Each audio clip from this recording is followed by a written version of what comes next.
qui ne connaît pas le légendaire roi Arthur, l'épée Excalibur, les chevaliers de la table ronde, Guinevere, le sorcier Merlin ou la légendaire forteresse de Camelot? L'histoire du roi Arthur est une partie absolument intégrale du légendaire britannique, et ce premier roi britannique légendaire est connu non seulement en Grande-Bretagne, mais est en fait célèbre dans le monde entier. Cependant, ce que la plupart des gens ne savent pas, c'est qu'il existe en réalité un lien entre la légende du roi Arthur et le défunt Empire romain. En effet, si nous examinons les candidats possibles de qui le roi Arthur aurait pu être en réalité, un certain nombre de noms romains semblent apparaître. Alors, le roi Arthur était-il un Romain? Et sinon, quels autres personnages réels auraient pu servir de base à la légende du roi Arthur? Lucius Artorius Castus. Lucius Artorius Castus était un centurion qui a servi dans l'armée romaine en Britannia à la fin du 2e ou au début du 3e siècle, donc vers l'an 200 après J.C. Il aurait commandé 2 légions britanniques lors d'une expédition contre les Armoricains qui vivaient dans la Bretagne moderne. Là-bas, il s'est blessé, l'obligeant à prendre sa retraite militaire. Maintenant, vous diriez à raison, attendez, c'est trop tôt. Arthur n'aurait-il pas dû vivre au VE ou XIe siècle après J.C., donc au moins 250 ans après Artorius? Eh bien, en dehors de la similitude du nom Artorius avec Arthur, il y a une autre connexion intéressante avec Arthur. Certains chercheurs pensent qu'il commandait une unité de cavalerie sarmate qui a inspiré les chevaliers de la table ronde. Selon le chercheur Helmut Nickel, cette unité sarmate a combattu sous une bannière de dragon rouge et leurs descendants étaient toujours en Grande-Bretagne au 5e siècle. Il a également identifié des similitudes entre la légende arthurienne et les traditions associées aux Sarmates et à d'autres peuples de la région du Caucase. Il a suggéré que les descendants des Sarmates ont maintenu l'héritage de Castus vivant au fil des siècles et l'ont mélangé avec leurs mythes ancestraux impliquant des chaudrons et des épées magiques. Je tends personnellement à croire aussi qu'Artorius Castus a vécu bien trop tôt pour avoir été le véritable roi Arthur. Cependant, il est bien sûr possible que certains éléments aient survécu aux siècles en Grande-Bretagne et que ces éléments aient ensuite trouvé leur chemin des siècles plus tard dans la légende du roi Arthur et se soient mélangés avec d'autres personnages réellement existants. 2. Ambrosius Aurelianus. Selon le moine britannique précoce Gildas, qui a lui-même vécu d'environ 490 à 570 après Jésus-Christ, il vivait en Grande-Bretagne un certain Ambrosius Aurelianus, qui était un commandant militaire des Romano-Britons et qui a remporté d'importantes victoires contre les Anglo-Saxons envahisseurs. Cet Ambrosius Aurelianus apparaît également dans l'œuvre du 9e siècle Historia Brittonum et a été transformé plus tard par Geoffrey de Monmouth, un clerc et écrivain du XIIe siècle, en l'oncle du roi Arthur.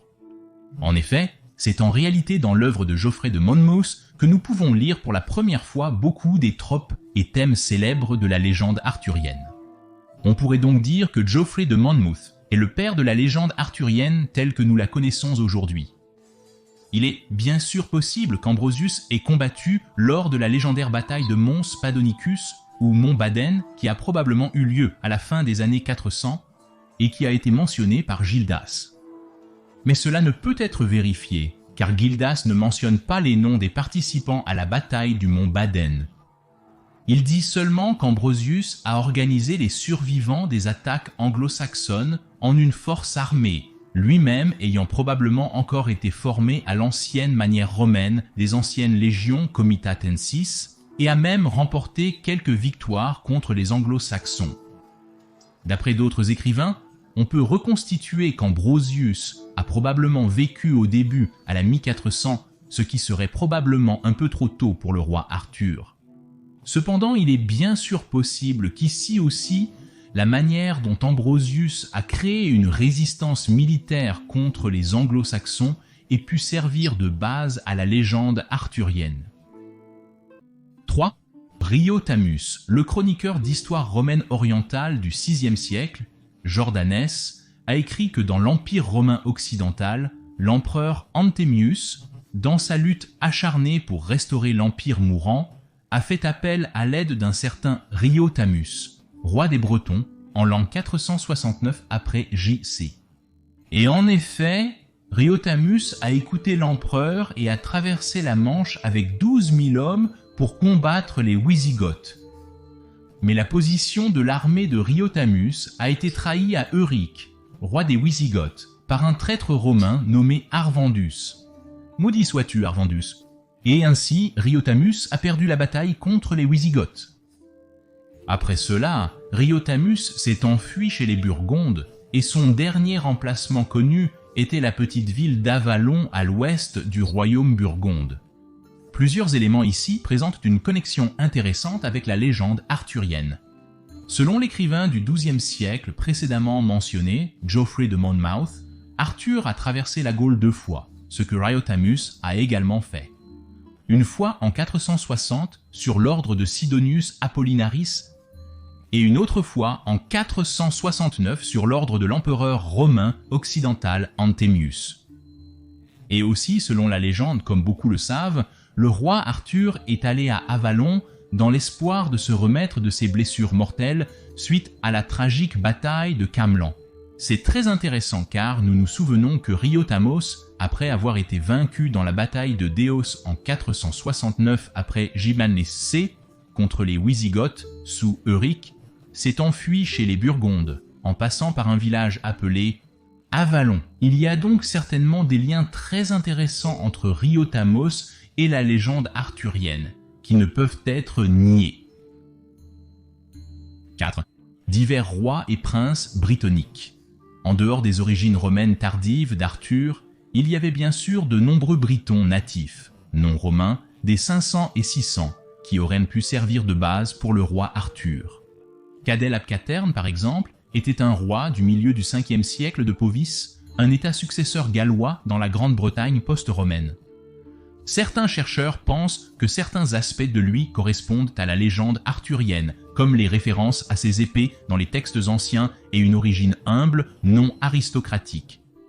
Il y a ensuite Arthwis ap Mar, qui était le petit-fils d'un roi gallois, qui a vécu au bon moment à la fin des années 400 et au début des années 500, donc au bon moment de la bataille du mont Baden, dans laquelle, selon la légende, Arthur a gagné et dont le nom Arthwis ressemble beaucoup à Arthur.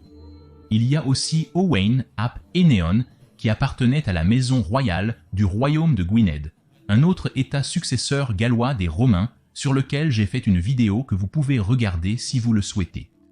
Ainsi, certains pensent que cet Owain ap Eneon aurait pu servir de prototype historique au roi Arthur. Il y a aussi Arthur Macaden, un roi du royaume proto-écossais de Dalriata, qui a vécu à la fin des années 500 et qui était actif entre les murs d'Adrien et d'Antoninus.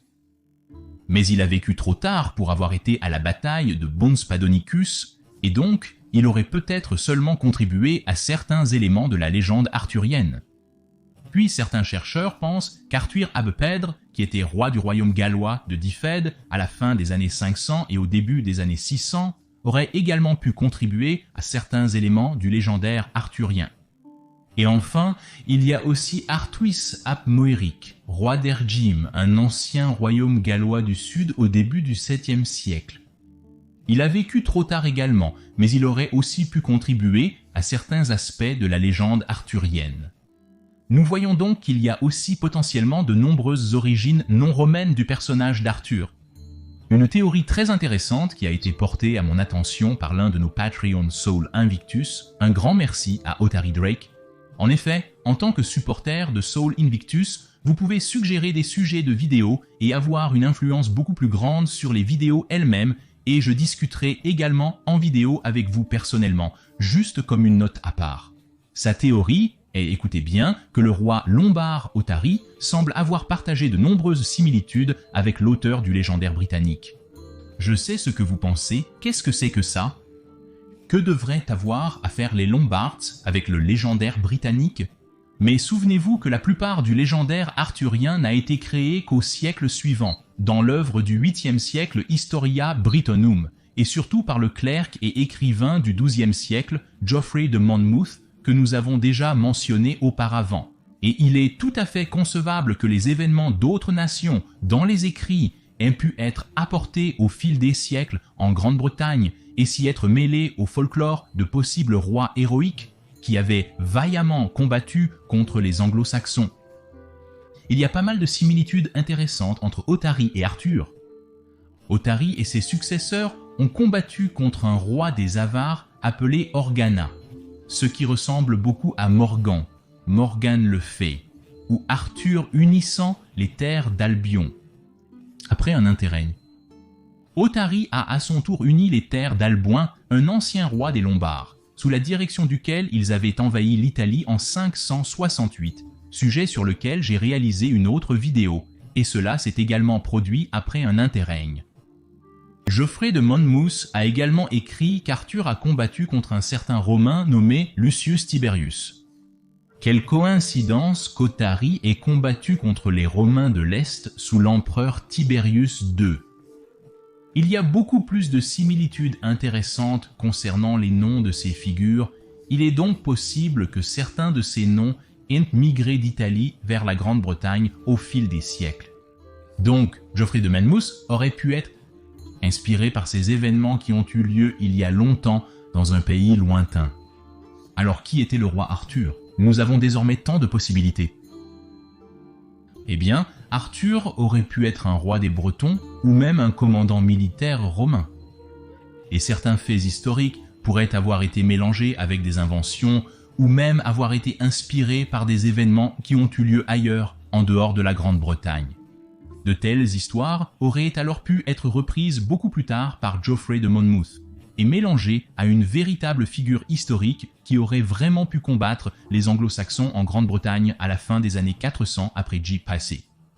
La belle chose est que nous ne le saurons probablement jamais et même dans 100 ans, de nouvelles théories seront probablement encore avancées. Qu'était vraiment le véritable roi Arthur? Mais en réalité, il aurait pu s'agir d'un ou peut-être de plusieurs personnages réels existants, de commandants militaires romains tardifs, de premiers rois bretoniques. Et tout cela s'est merveilleusement mélangé au fil de nombreux siècles, et de nombreux autres ingrédients ont été ajoutés au fil des siècles, en particulier par Geoffrey de Monmouth, et puis est sorti de nombreux siècles plus tard, après que le véritable roi Arthur ou les rois Arthur aient vécu la légende que nous connaissons et aimons tous. Et s'il vous plaît, aimez et abonnez-vous si vous ne voulez manquer aucune vidéo sur l'époque fascinante de l'Empire romain tardif, et veuillez envisager de soutenir cette chaîne via Patreon ou via une adhésion à YouTube, car votre soutien est vraiment ce qui rend cette chaîne possible. Vous auriez ma plus grande gratitude. Je remercie tous ceux qui soutiennent Majorianus, que ce soit via Patreon, adhésion YouTube ou don PayPal. Merci de soutenir Majorianus pour maintenir cette chaîne sur l'histoire romaine tardive. Et si vous voulez en savoir plus sur le fascinant royaume de Gwynedd, vous pouvez regarder cette vidéo ici dans le coin supérieur droit. Mais si vous voulez en savoir plus sur comment la vie en Grande-Bretagne aurait pu être après le départ de l'armée romaine, vous pouvez regarder l'autre vidéo dans le coin inférieur droit. Je dis encore merci à tous les amis de l'histoire romaine, gratias tibiago et benevalet.